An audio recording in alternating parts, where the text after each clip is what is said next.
Hi, friends. Thank you for joining me today for story time.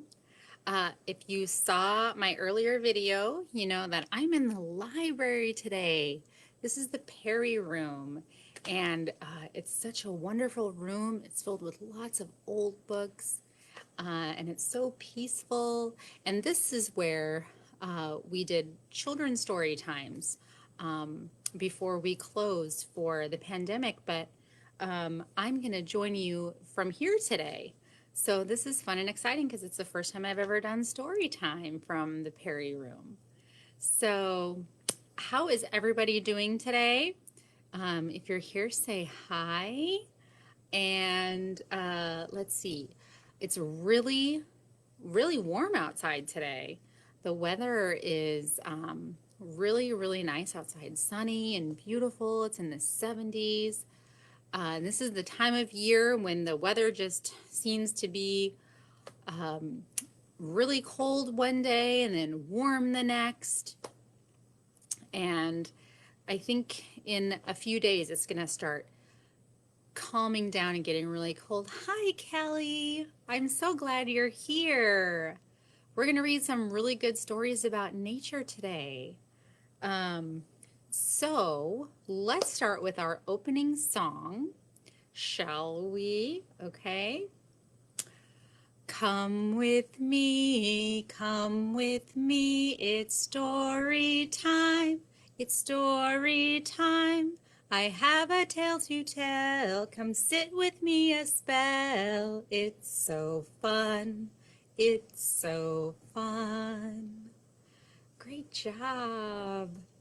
All right, well, I mentioned that in the title of the video or in the description of the video that um, I like to do things outside with my family. We like to go camping, we go hiking, and we like taking walks around our neighborhood together. And so if you're here and you want to tell me some of the favorite things that you like to do outside, maybe you like to ride your bike, or maybe you like to draw with sidewalk chalk. I know some little people that like to do that. Or maybe you like to take walks, or maybe you have a sandbox that you play in, or going to the park, or whatever it is that you like to do outside. Tell me what it is that you like to do outside, and I'd like to see everybody's answers. So I'm going to move my phone. It's on top of the books here so that I can get to the books. Okay, the first story that we are going to read is called Soaked. And this definitely doesn't apply today since the sun is out, but it did apply to the last like 3 days, didn't it? Because it just rained, it seemed nonstop for 3 days. Okay, it says, look at all this rain. Everything is dreary. Everything is drenched. And no one is happy. Not that badger. Not that bunny. Not that hula hooping moose. And especially not me. Hi, Jennifer. This is your first time joining. Thank you for coming. I'm so happy that you're here today. Okay, the bear, not me. Look at how wet he looks and sad and soaked. What is that he's holding? That looks like an ice cream cone that's getting all wet. Because the rain ruins everything. Ice cream cones, like we just said. Sand castles. Cashmere sweaters. All the things that bears love.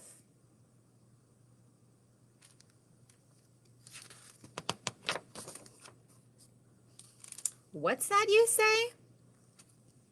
Why don't we just go inside my cave until the rain stops? There's this cave right there.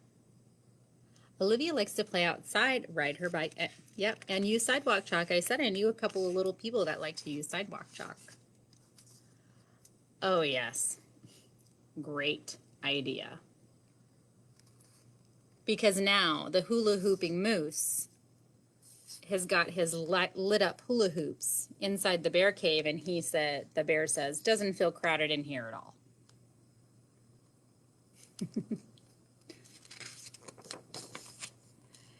And sure, I'd love to use my umbrella. The blue one with the bumblebees on it, but everyone looked and no one can find it. Badger said she found her blue bumblebee umbrella, but not mine. Blah. I guess I'll just go sit on my log and wallow. Wallow means feel sad, be upset. Blah.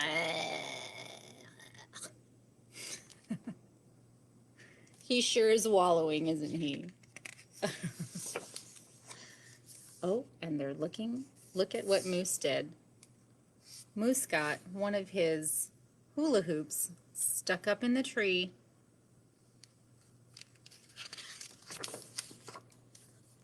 Wait a minute. We can't have a hula hooping moose without a hula hoop, can we? Of course not.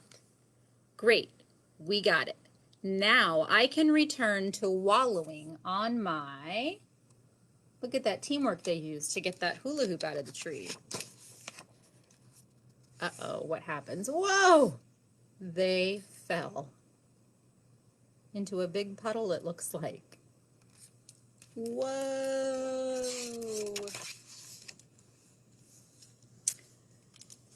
Me, try the hula hoop.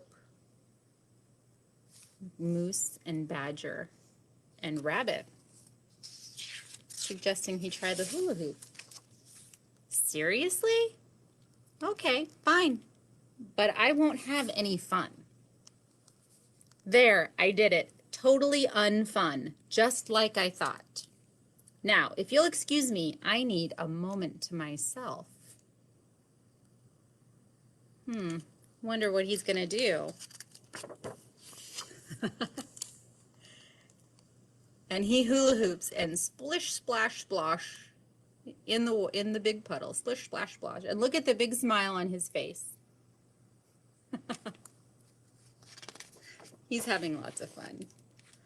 Look at all this rain. Everyone is splashing. Everyone is soaked.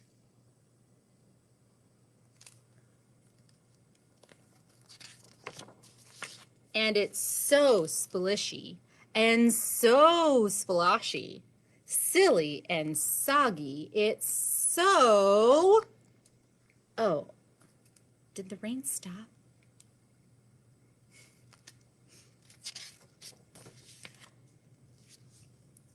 And so he gives back the hula hoops and he goes, bleh, too sunny. So he really enjoyed the rain, didn't he? It wasn't that they got soaked from the rain, it was that they got soaked from the puddles, from playing in the puddles. That's a really fun story. All right, well, I am actually going to tell you a joke today about bears. Okay, so here's the joke. What do bears use to keep cool? What do bears use to keep cool? They use bear conditioning. That's a pretty cute pun. I hope you guys liked that one. Okay, we are going to be talking about haikus today, and I found this book in our library called Huku Haiku, and that is a mouthful, but it's got owls. We're talking about owls here. Now, a haiku is a poem that follows a pattern, and it's a 3-line poem, and the first line of the poem has 5 syllables, and the second line of the poem has 7 syllables, And the third line of the poem has 5 syllables. So it's a 5-7-5 pattern, and it's a 3-line poem.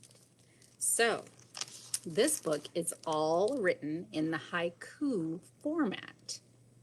So we are going to read it together.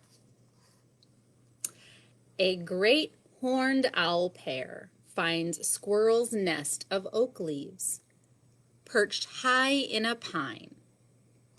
Papa adds birch bark, nest blanketed with feathers, snow sleeps on the ground. Beautiful, beautiful pictures today. Crows dive bomb and caw. Mama dodges, ducks her head. This is now her home.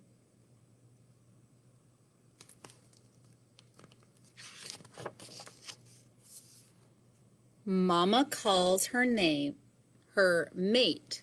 Papa delivers a snake. Belly full, she preens. Mama lays an egg. In the starlight it glistens, a moon of its own. Today there are 3. Papa hunts while Mama broods. Wind whips, eggs are warm. So Papa's going out to hunt and Mama's going to stay home and sit on the eggs. Look at, there's the eggs right there in the nest. She's going to keep them warm. Crows attack again. Mama mantles, eggs fall out. Raccoon finds dinner. Mama shrieks a song and rolls the eggs together. 2 eggs feel empty. She lost one of her eggs. Pip, pip, pip, poking. A hole cracking, cracking. Crack. Pink owlet peeks out, pecks out. Sorry, pecks out. There's the owlet right there. Mama and her baby. There's still one more egg to go. Now 2 owlets rest. Dandelion, tufts of down. Mama's chest is best. Mama beaks the prey. Owlets grab, tug, and tussle. 1 owlet hungers. So she's protecting her babies from other animals and feeding them.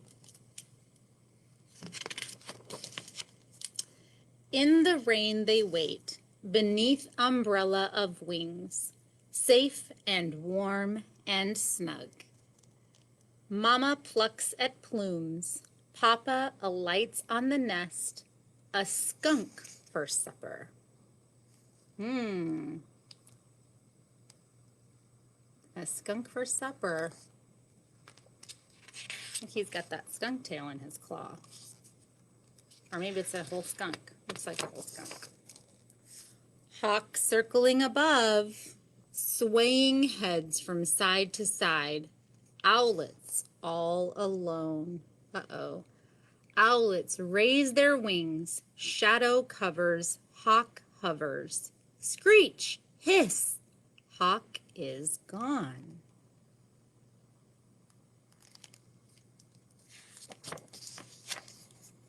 Trying out her wings, beating, leaping, teetering. Owlet bobs and springs.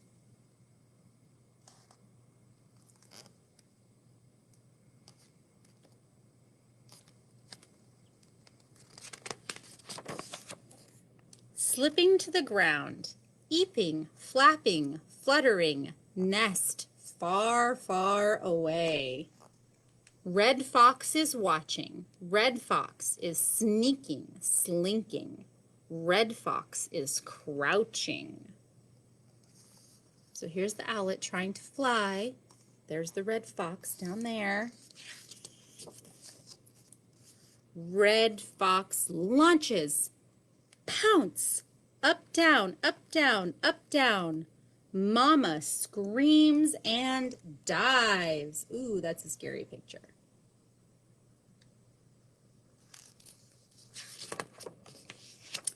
Talons nick, fox flees. Owlet jumps and pumps her wings. At last she is home.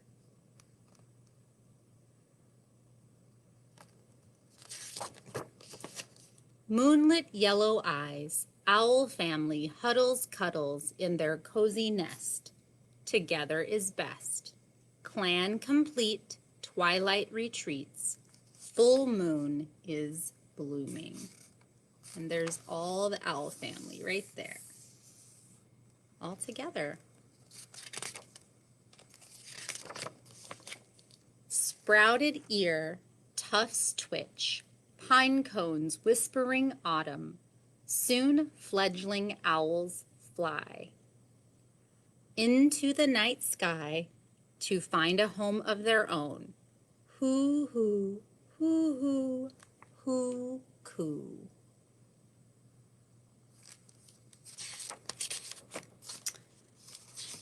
That's a great story. And all of those little 3-line stanzas were haikus. Remember, 5 syllables, 7 syllables, 5 syllables. Fun. All right, let's see if I can find another bear joke for you. Here's one that's kind of appropriate since it's October. What bear goes around scaring other animals? What bear goes around scaring other animals? Anybody got a guess? Hi, Charlie.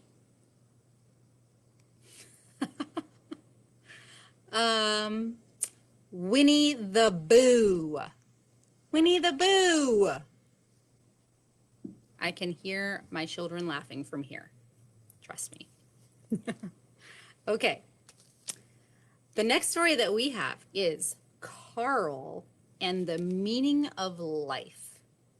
Got a little glare from the lights here. Carl and the Meaning of Life. Let's get to it. Okay. Carl was not a bird. That's not Carl.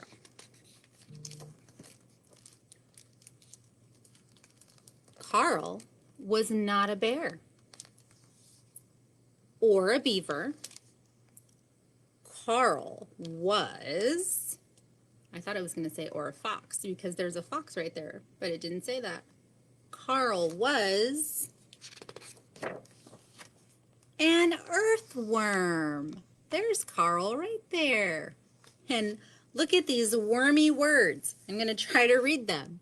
He lived underground, moving, always moving, burrowing, tunneling, digesting dead leaves, feasting and casting, turning hard dirt into fluffy soil day after day.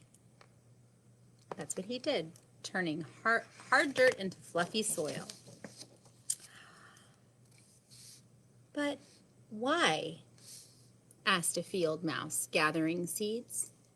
Why do you do that? He's asking Carl, why do you do that? Why? Carl didn't know why, but now he needed to find out. So Carl stopped making fluffy soil. I'll be right back, he told the field mouse. He spotted a rabbit. Maybe she knew. Why do I do what I do? He asked her. The rabbit. Oh, goodness dear, she said. I do not know. I do what I do for my babies. But Carl did not have any babies. So here's the mama bunny, and here's all her babies. And there's a fox sneaking around up here. A fox appeared.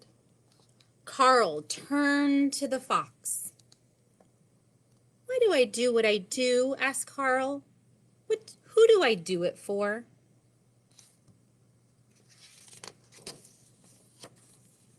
For whom? Replied the fox. Alas, my meal awaits. I am here for the hunt.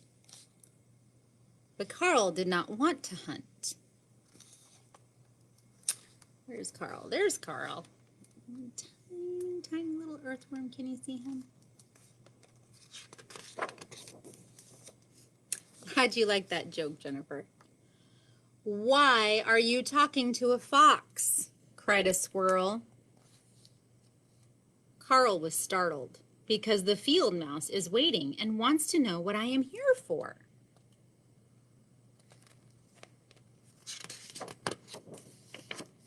The squirrel declared, I'm here to plant trees.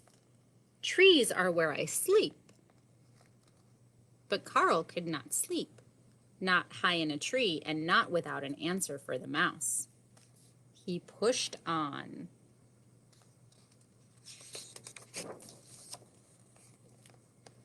What? The deer says, what? And on. Hours turned into days until the soil was no longer fluffy. The ground around Carl turned barren and dry. And the raccoon says, who?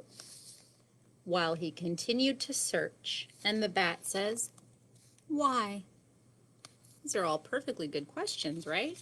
And Carl says, sigh.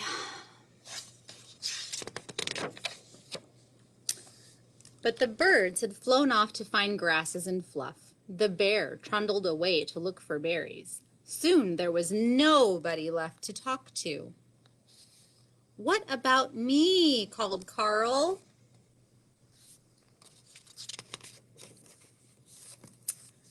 The clouds were silent. So was the air. I will never find out, he sniffled. Then Carl heard his sniffle echo, followed by a squeak. I can't find any grubs, a voice cried. It was the saddest ground beetle he had ever seen. Carl peeked under a stone. No grubs. Then he poked at the dirt. It was hard like a rock. Where was his fluffy soil? Suddenly, Carl knew what he needed to do. I'll be back, he promised. And it says, for hours into days, weeks into months, Carl munched, digested, left castings, and tunneled, and turned that hard dirt back into rich soil.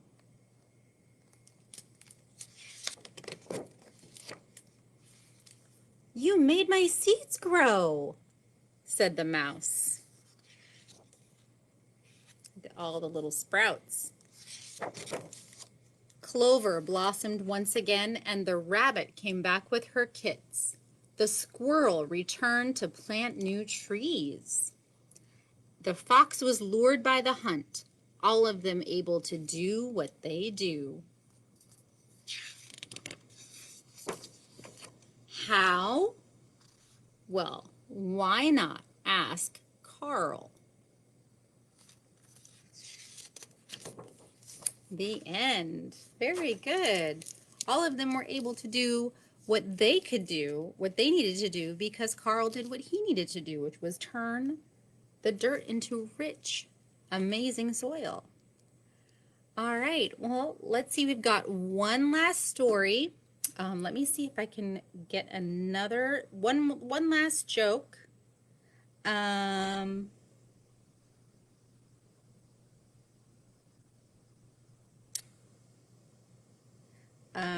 Okay. Here's following along the theme of the last joke, Winnie the Pooh. What do you get when you cross a bear and a skunk? Winnie the Pooh.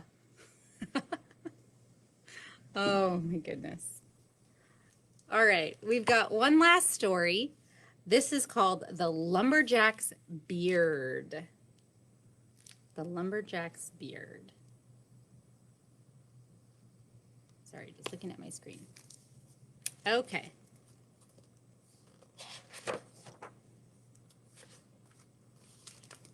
Here we go.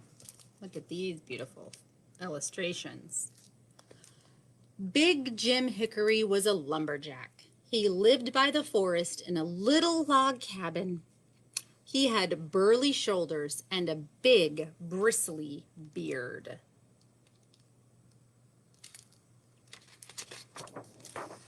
Every morning, he did limbering up exercises. He stretched. It's very important to limber up if you're a lumberjack. After a hearty breakfast of pancakes and maple syrup, Jim slung his trusty axe over his burly shoulder and headed out into the forest. Look at that big stack of pancakes.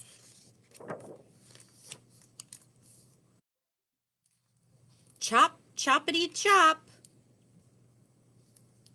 went Jim's axe.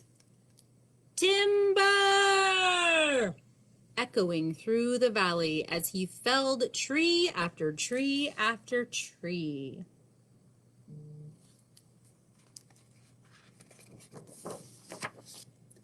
After a long day of swinging, whacking, cleaving, and hacking, Jim headed back to his cabin.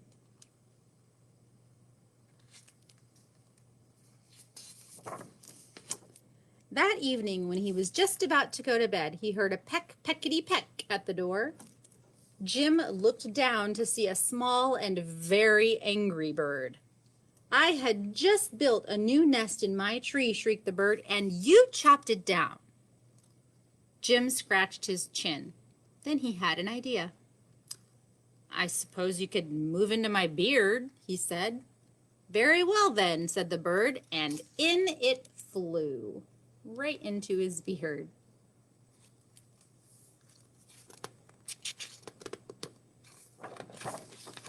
The next morning, Jim woke up earlier than usual due to the birds chirping at the crack of dawn.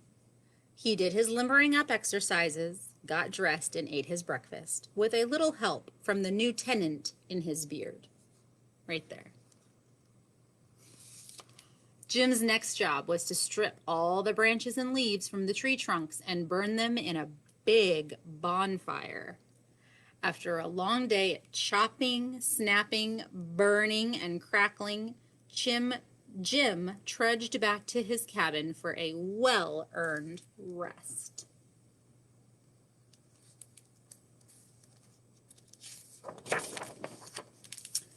No sooner had he put away his axe than he heard a noise at the door. Scratch, scratchity, scratch. He looked down to see a very angry porcupine. "I needed those leaves and pine needles to make a cozy shelter, but you burned them. Where am I supposed to live now?" snapped the porcupine. Jim thought and scratched his chin. "Well," he said, "I suppose you could move into my beard." He bent down and the porcupine crawled in. Crawled right into his beard. He's got one heck of a beard. The next morning, Jim woke even earlier and attempted to do his limbering up exercises. He looked in the mirror and scratched his chin. Yow! He got a porcupine quill in his fingers. But he tried to eat his breakfast, but lost his appetite when he noticed bird poop on his shirt.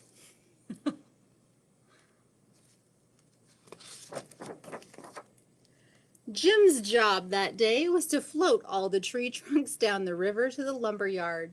One by one, he rolled the logs into the fast-flowing water. There's the logs.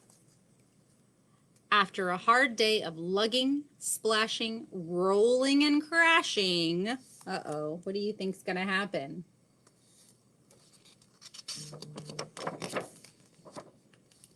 Jim staggered back to his cabin, thwump, thumpity, thwump, went his door, he looked down to see a very angry beaver on his doorstep. "I spent all day building my dam and it got smashed to bits by those logs you threw in the river," it snarled. Without a word, Jim picked up the beaver and put it in his beard. Between the birds chirping, the porcupines prickling, and the beavers thwumping, Jim didn't get much sleep that night.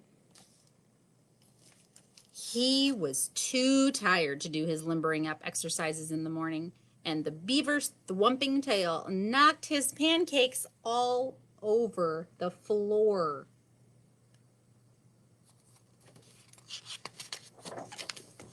"That's it," cried Jim. "I can't take it anymore. You all have to move out today." "But where will we live?" cried the animals. As Jim scratched his chin, he had a brilliant idea. He went into the bathroom, took out a razor, and began to shave off his big, bristly beard.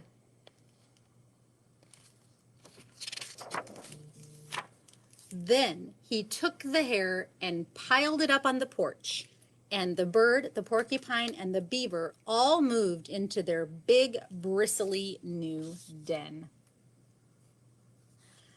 That night, Jim slept better than he had for some time. He woke up and did some particularly vigorous limbering up exercises and put on a fresh plaid shirt. Then he made an enormous tower of pancakes and maple syrup.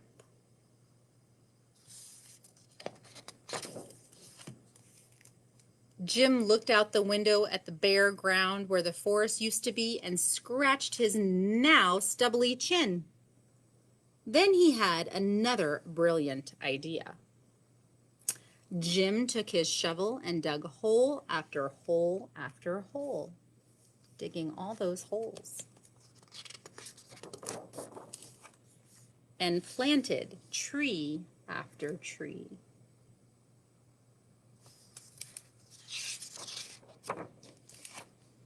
Jim's beard grew back over time. The trees took quite a bit longer, but they grew.